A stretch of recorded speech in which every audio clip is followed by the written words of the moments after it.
This is Democracy, a podcast that explores the interracial, intergenerational, and intersectional unheard voices living in the world's most influential democracy.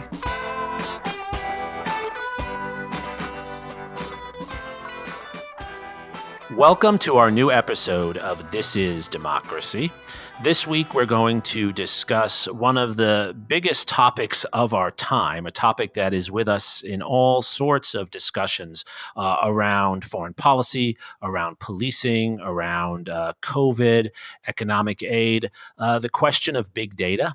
How large quantities of data are used in our society, how they can be used, and particularly how they're used for surveillance purposes, to surveil the ways in which we behave, the way we interact, who we talk to.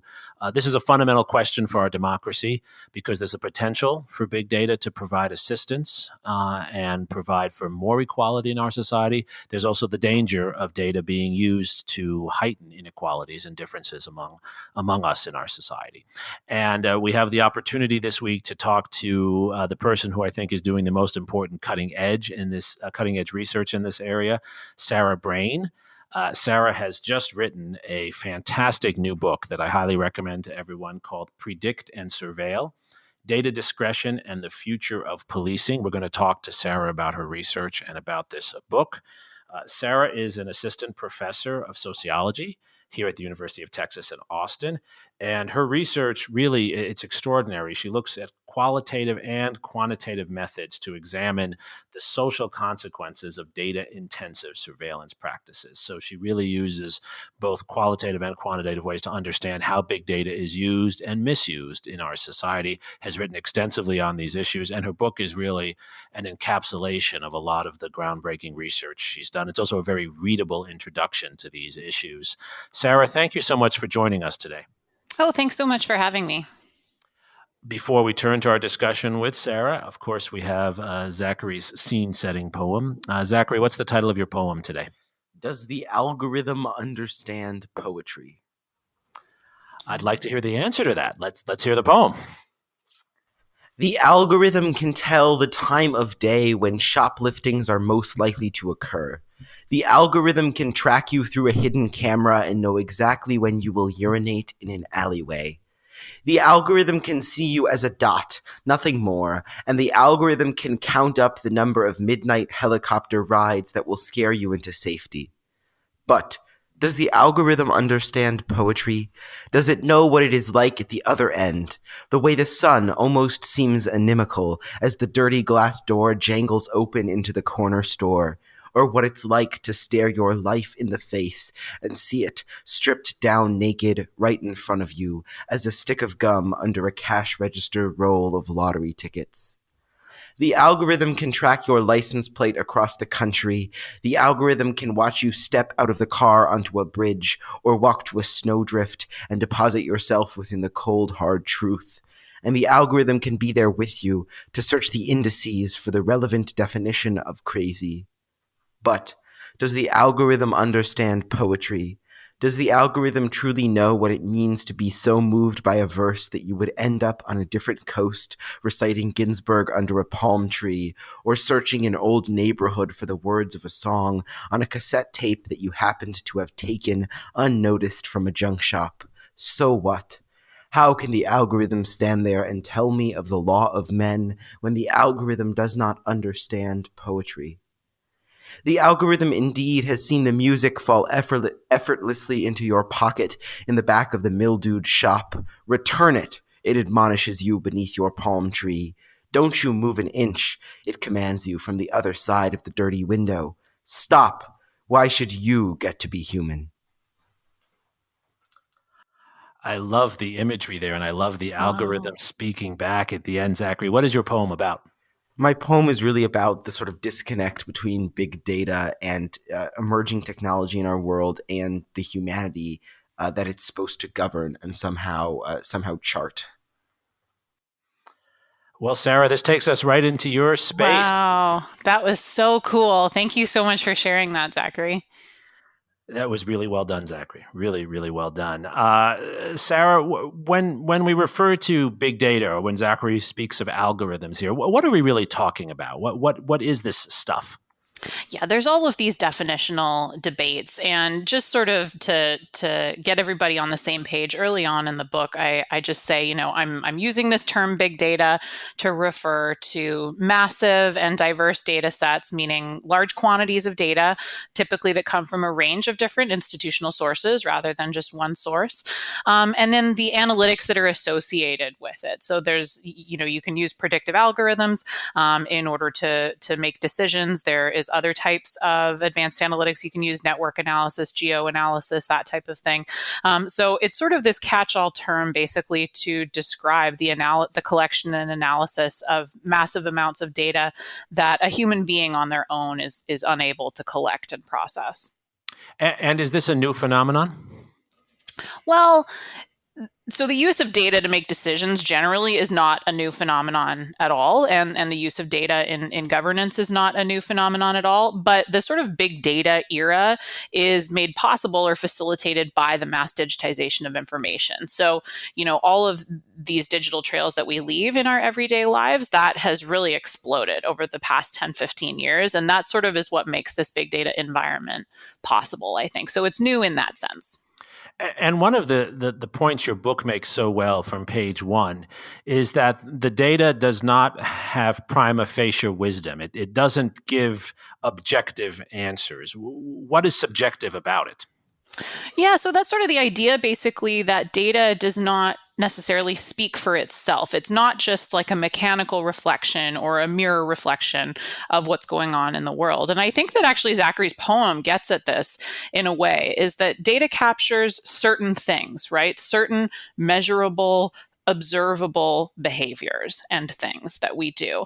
But there's a lot of sort of like intangibles in the lived experience that are not captured by different data points, and therefore just don't make it into the corpus of data that we analyze in order to make decisions. And so I think that there's fundamentally, based on who's collecting the data, what kind of data collection you're doing. And also there's some really interesting art about missing data as well, which I think is sort of an important point too. That means that data is sort of fundamentally social. It just like social experiences sort of is better at worst at capturing certain things than others. And you make that point so well throughout your book, particularly in the conclusion where you say it just the way you said it, that data is social. It might look objective, it might look mathematical, but it's social. What are the implications of, what seems like a simple statement, but I think is an enormously, almost radical move on your part? Well, I think that if we don't consider data as social, if we do consider it sort of objective, unbiased, the ground truth, then what happens is all of the social processes that shape data collection become obscured. And so who cares? Like, why do we care if any of that happens? It means that, the patterns of decision making that police make are rendered invisible. It means that the way that credit bureaus collect our information and either make it possible for us to get good or bad terms on our loans, all of that is rendered invisible. And so what ends up happening if you don't consider data as this social product, this social resource, is you end up kind of missing the whole social and institutional side of the story, and missing how the use of data for decision making can kind of obscure and amplify some existing inequalities in society. Is this what you mean by the term tech washing, which you use in the book, that I had not encountered before? Yeah, I can't take credit for that term, but I heard it somewhere. And I think it's sort of a riff off of greenwashing, the idea of different products being sold as sort of environmentally friendly. And so this idea of tech washing is sort of the idea that if you saturate things or have this veneer of mathematics, quantification, computation on top of things, that there's this veneer of objectivity that comes with it. And in fact, it can hide intentionally some of the biases that are built into the ways you're collecting and using your data. Is that correct? Yes, absolutely. So one of your chapters that I found really fascinating, but also horrifying, is where you talk about dragnet surveillance. Yeah. And here's, well, sure. Say more about what that is in your analysis. Oh, well, dragnet surveillance is just the idea of the surveillance or the collection of data about everybody rather than just those that are under criminal suspicion. So we typically think of the police, they stop somebody and they write down some of their information on a contact card and put them into the system. Or we know, of course, anybody who's arrested, their data is going to be in police systems as well. But dragnet surveillance is the idea that even if you don't have any contact with the police and you're not under suspicion, just as we go about our day-to-day lives, our data is collected. And what's so concerning about this? I mean, it sounds similar to Google, collecting data on my searches on my computer. Yeah, I mean, so I think that there's no reason for concern necessarily, unless you sort of care about the inherent value of privacy, which is a different question. But there's not necessarily a cause for concern if you believe that the human beings that then make decisions based on that data, and the human beings that collect that data, and the human beings that make policy decisions, really consequential decisions for individuals' lives, make all of those decisions and data collection efforts without any error, without any bias, without any prejudice. And this is sort of the idea of like an infallible state, that nobody ever makes any mistakes. And that's just not borne out in research, of course. Like, all of us make mistakes all the time, and research suggests that we make mistakes actually in really patterned ways as well.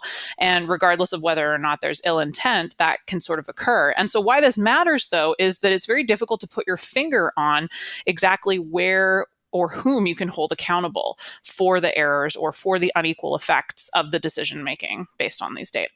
So what it sounds like you're saying is that the big data obscures the humanity into data points while still relying on imperfect human beings to interpret that data.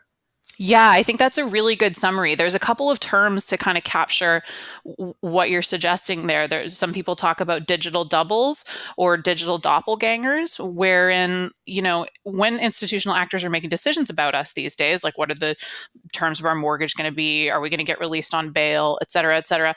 It's not so much making decisions based on us as some sort of like holistic human being. Instead, we're making decisions based on our digital doubles, and even more kind of benign things around, what movies does Netflix recommend to us? That's not because they know in our heart and our soul our cinematic preferences.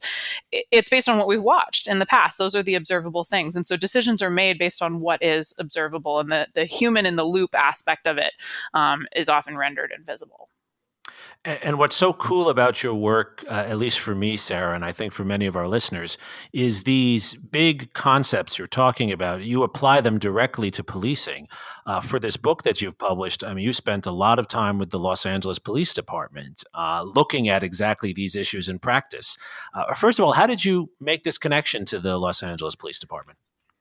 Well, so I didn't have any personal connections to the LAPD or to law enforcement generally. I'd actually never even been to Los Angeles before I started my field work. But when I decided, that I wanted to explore how big data analytics was playing out in the law enforcement context, I decided that I wanted to study a police department that was quite technologically advanced. And so the first thing that I needed to do was figure out what police department I wanted to try and obtain access to. So actually, prior to that, I'd only done quantitative research using like existing survey data, but there just wasn't really any data on police use of big data. So I quickly realized I needed to collect my own. And after doing some exploratory work, I narrowed it down to Chicago PD, NYPD, or LAPD were the three departments I was interested in, which I guess is kind of unsurprising insofar as, they're the largest, the best funded, that type of thing, and therefore the most technologically advanced. And so I tried to gain access to all three, and I ended up finding this organization, the Center for, at the time it was called the Center for Policing Leadership and Equity. Now it's the Center for Policing Equity, headed by a psych prof, Phil Goff, who was at UCLA at the time. And it basically partners researchers and police departments. And I sort of asked them to introduce me to someone in the LAPD.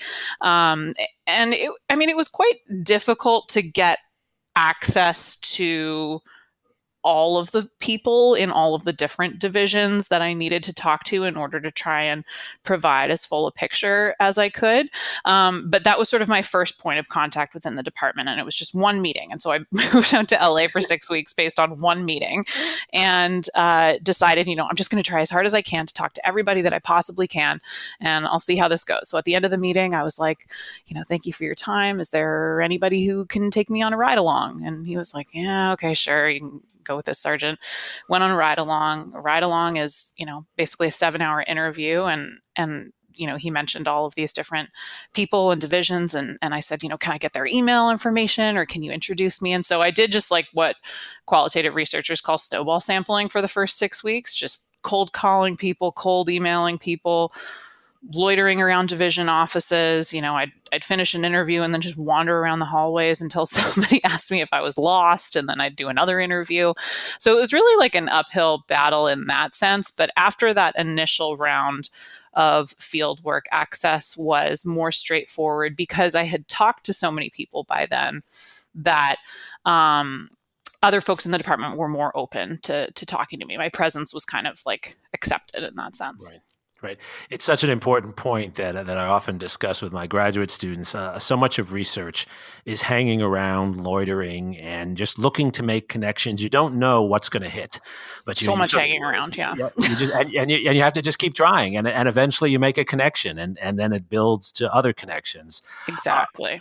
One of the most interesting parts of your work to me was where you were describing some of the ways in which the LAPD uses technology and big data in ways I had never thought of. I think most people don't realize. You talk about this program Palantir that they use. And there was a section I actually wanted to read a paragraph from your book where you talk about how they go from this gentleman, Doug is his name, goes from 140 million vehicle records to 13. They're looking for a particular car. And he said he went on to show me how to look up which of the 13 had any citations or arrests, the divisions in which they received their citations or arrested, and identify one person who had been cited in the same division in which robbery occurred.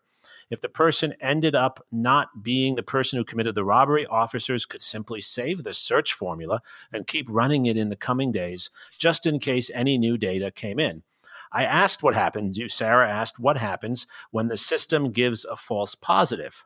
And here's the punchline, of course. What happens to the wrong suspect, you ask? Doug said bluntly, I don't know. Yeah. What are we supposed to make of this? Well, I mean, this was something that as a researcher, I really wanted to observe. I wanted to observe what happens when there's a false positive, basically, when the data trail leads you to focus on somebody who ended up not actually committing the crime that the police suspect them of.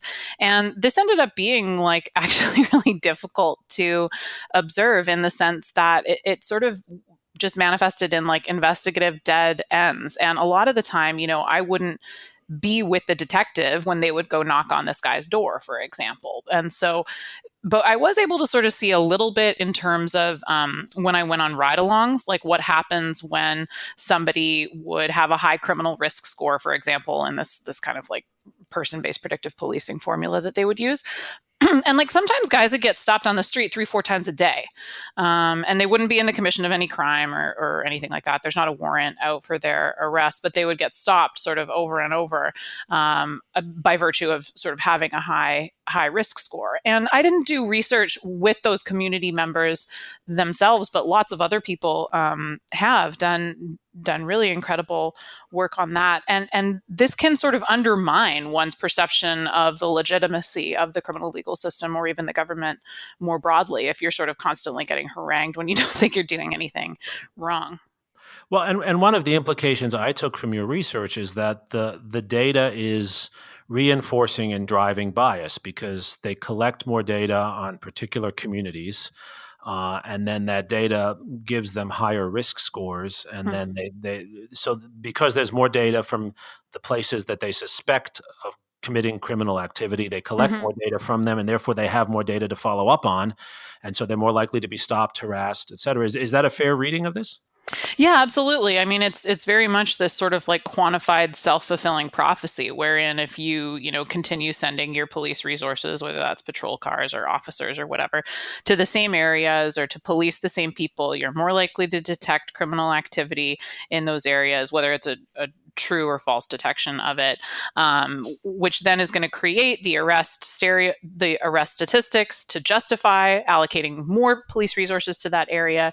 You know, and so it becomes this self-fulfilling prophecy, or this feedback loop, where you can kind of get a ratchet effect where the risk scores and allocation of police resources become sort of decoupled from like actual criminal behavior. It's as much a reflection of enforcement practices as it is actual criminal offending. What degree of transparency is there in these departments? What can the public know about how their police department is using big data? Yeah, so I mean, in theory, they can know through filing public records requests and this type of thing, but you need to know exactly what to ask for when you are filing these public records requests. And so really, like if they're without research that sort of identifies like the names of these programs, this type of thing, you don't even know what to request, like what contracts to request between the police department and private companies that design the analytic software that the police department uses and that sort of thing. So, there are many community groups, of course, and community members that have long known that the police are conducting surveillance. But sometimes it's difficult to know really the ins and outs of exactly how these programs happen. And I think that that's one of the main challenges to democratic oversight of policing today, is that big data policing is largely invisible, right? It's not always just like police saturation, a bunch of cops on a street corner where you can point your finger and say, this neighborhood is being heavily policed or is being policed unfairly or in discriminatory ways. Big data policing is largely invisible. And so that transparency, which is a first and necessary step to accountability, is really hard to get. And it's particularly difficult for the communities that are targeted to even know where to begin, because they're often communities that have fewer resources, right? Yeah, absolutely. Absolutely. I mean, there is like some really impressive community organizing going on, but absolutely, like to a certain extent, there's just such a power imbalance between the communities being policed and the police department. So once you describe this, as you do in the book, and I've seen you talk about it elsewhere, you're getting a lot of attention, as you should, for this work. It seems so obvious, actually. And once described, it seems actually intuitive that the data is being collected on particular people who they want to find data on, who then are more likely to be found to be doing criminal things or more likely to be suspected. That bias, that racism in this seems so obvious. How do the police defend this? Yeah, that's an interesting question. So, I think that on the one hand, when faced with the exact same information, people can have really different reads of it based on their position in an organization. So, like I mentioned in a previous response here about the person-based point system, right, where individuals are assigned, there's a formula for individuals getting criminal risk scores assigned to them. They get like 5 points for a prior arrest with a handgun, 5 points for gang affiliation or gang association, this type of thing. And then they get a point added to their risk score for every police contact. And when I asked individuals in the LAPD, so how do you know if this is effective or not? Or why did you start using this system in the first place? Or like, isn't this just basically codifying racial profiling or quantifying racial profiling? Their response would be like, oh, well, the evidence that it's effective is that 80% of people who are on our criminal risk score list, our chronic offender list, end up getting rearrested within 5 years. And so for them, that was evidence of the program's efficacy. When I present that exact same finding to different audiences, they're like, no, that's evidence of the self-fulfilling prophecy that is going on here. And so I think like really, depending on what the institution that you're in and your goal and your institutional imperative, you can have a really different read of things. And a lot of the time, this kind of quantified policing can actually be very helpful to law enforcement agencies and officers in countering claims of racism or bias, where they can say, oh, well, I stopped the guy because he has a high criminal risk score, not I stopped the guy because he was in this particular neighborhood, or I stopped the guy because he was like a 21-year-old black guy, right? So there are legally defensible and not legally defensible reasons to stop somebody. And race, of course, is not legally defensible. But if you're able to say like, oh no, it wasn't his race, like it's criminal risk score, which is this colorblind error that comes with numbers, that can actually be very helpful in doing your daily operations as a cop. Right, but that seems terribly deceptive, at least to me, because if you're more likely to have a higher risk score because of your race or because of where you live, there's a bias built into that data.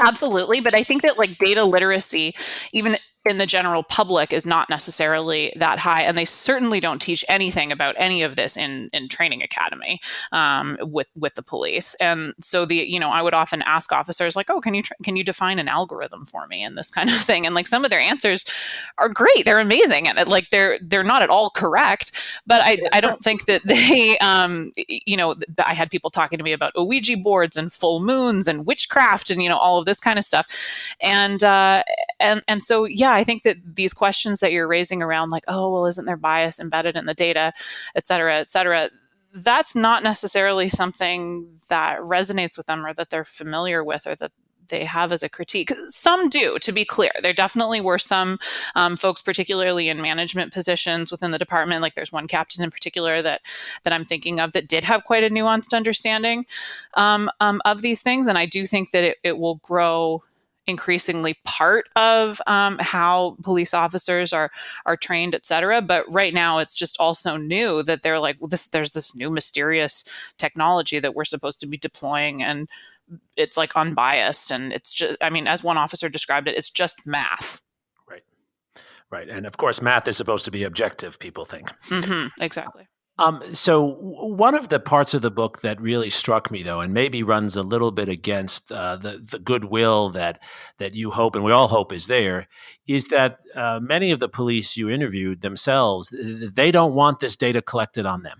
No. You have a whole chapter on police pushback. So that chapter indicated to me that, in fact, they don't believe this data is objective. Yeah. That was sort of the funnest chapter to write, in the sense that it was very unexpected. And this is like part of what I like about ethnographic fieldwork, is unexpected things come up. Police officers' reactions to their own surveillance that's made possible by the digital trails that they leave with big data policing was not part of the original research plan, but it came up on my very first ride along. We pulled up to this house and I saw the officer manually type in that he was code 6 at this particular address, meaning like we had arrived at the location and were responding. And I was like, man, I picked the LAPD because they're super technologically advanced. I thought, like, don't they have some automated mechanism for knowing where their cop cars are? And so I asked the sergeant about it, and he said, oh yeah, well, every vehicle is actually equipped with an AVL, or an automatic vehicle locator, that pings the location of the car every 5 seconds, but they're not turned on because of the police officers union. So it was like in that moment that I realized, there's really a labor story here as well. And this idea of, if you have nothing to hide, you have nothing to fear, let the data speak for itself, et cetera, et cetera. That idea totally evaporates when the police are the ones who are themselves under surveillance. And so what do you take from that as implications for thinking about these issues? Well, I think that there's a few things. Like, first is that this idea that if you have nothing to hide, you have nothing to fear, well, that falls flat when the surveillance is actually turned on you. And importantly, you have the political power, or the organizing power, to resist that kind of surveillance as well. And secondly is sort of the idea that like data is sort of this unbiased, objective reflection of things that is never going to be misused by individuals in power. It's never going to lead to disparate impact, unequal outcomes, this type of thing. I mean, it just really does not play out that way on the ground when the surveillance was turned on the police. There was massive resistance. There was organized resistance in terms of the union. There was like more sort of piecemeal resistance where they were like ripping antennas off their cars, this type of thing. Foot dragging, they would often use their cell phones to communicate with one another instead of going through dispatch because there's an official record of dispatch communication. There are all sorts of like surveillance thwarting behaviors that would be evidence of criminality if like a regular civilian was doing this kind of stuff in the police's eyes. But in their eyes, it was just kind of considered part of the job or like a natural reaction to coming under surveillance. And so I think this takes us to our final question, Sarah, and this is asking you to go a little bit beyond at least what you've published in your research. I know you've thought deeply about this. Where do we go from here? There's such concern in our society and controversy from different corners about policing. There are many who believe our policing system has historical problems of racism and bias that have become worse or at least have continued on. There are others who think our police don't get enough support. And then there are a lot of people who, of course, probably the majority of people are somewhere in between and uncertain. How does your research help us move forward on these issues? Where can we go as a democracy where we're going to need police forces, but we want our police to be effective but also fair? How can your research help to inform that discussion going forward? Yeah, that's a key question. And I mean, unfortunately, I finished writing the book sort of before the events of last summer with the killing of George Floyd and when sort of like defund and abolish discourses really made it onto sort of the national scene. But I think that what you're communicating there, capturing, is this tension that exists between abolitionists and reformers. So if you think, most everybody would say that some change needs to occur in policing, whether it's them getting more or less resources, do their job differently, the same, not do the job at all, whatever. But the tension between abolitionists and reformers basically is like, on the one hand, abolitionists would argue that policing is a fundamentally racist institution, has been since the beginning of time for hundreds of years. Therefore, let's stop trying to tweak the system. It's just obviously going to reproduce inequalities because that's, a feature, not a bug. It's what it was designed to do. Reformers, on the other hand, are basically like, look, local law enforcement agencies are here to stay. Let's see if we can police better and use evidence or whatever in order to sort of make improvements to the practice of policing.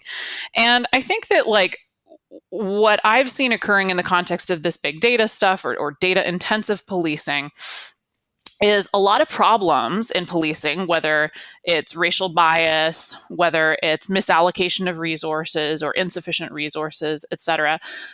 Data is being kind of proffered as the solution.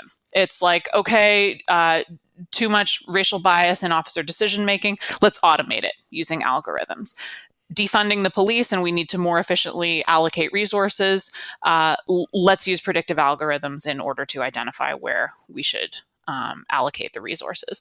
And while I think I understand the impetus behind that and behind movements towards evidence-based policing and whatnot, I think that if we are going into it with this assumption that we can solve fundamentally social problems with technical solutions or with data-based solutions, that's kind of a false promise and it's not going to work. Because I mean, even as Zachary indicated, like, data is a reflection of pre-existing inequalities and issues that exist in society. And so if we think about prediction as basically learning from the past in order to project about the future, whether that's an imagined better future or not, you're going to have all of these different biases already baked in. And so I think my inclination would be towards focusing on, what's that expression? Like, if you have a hammer, everything looks like a nail.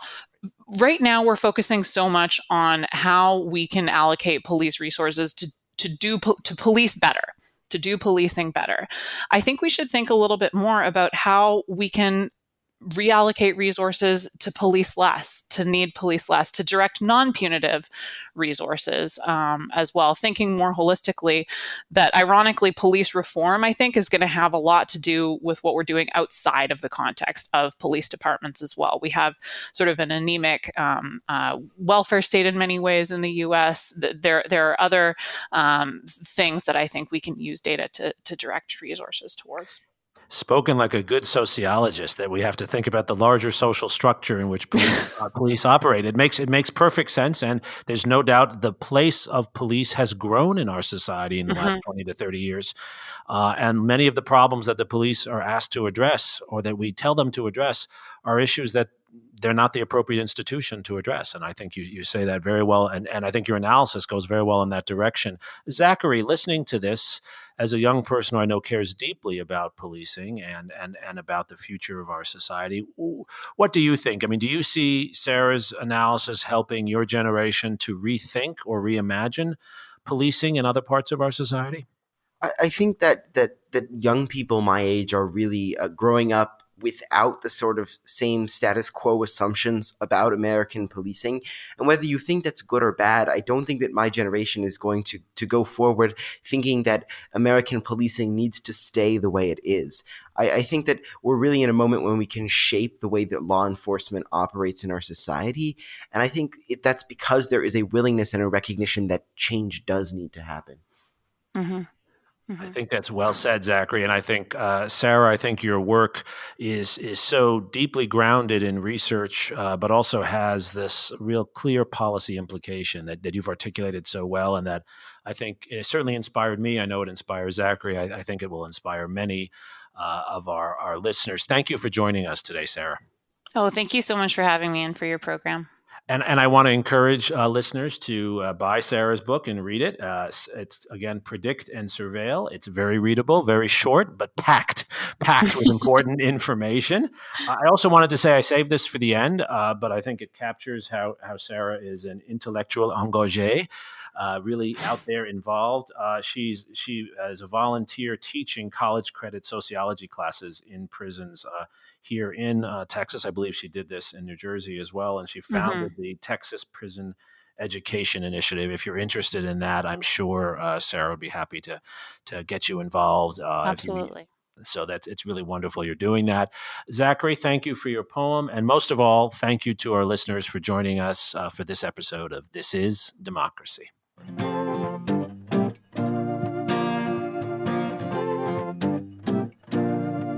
This podcast is produced by the Liberal Arts Development Studio and the College of Liberal Arts at the University of Texas at Austin. The music in this episode was written and recorded by Harrison Lemke, and you can find his music at harrisonlemke.com. Subscribe and stay tuned for a new episode every Thursday featuring new perspectives on democracy.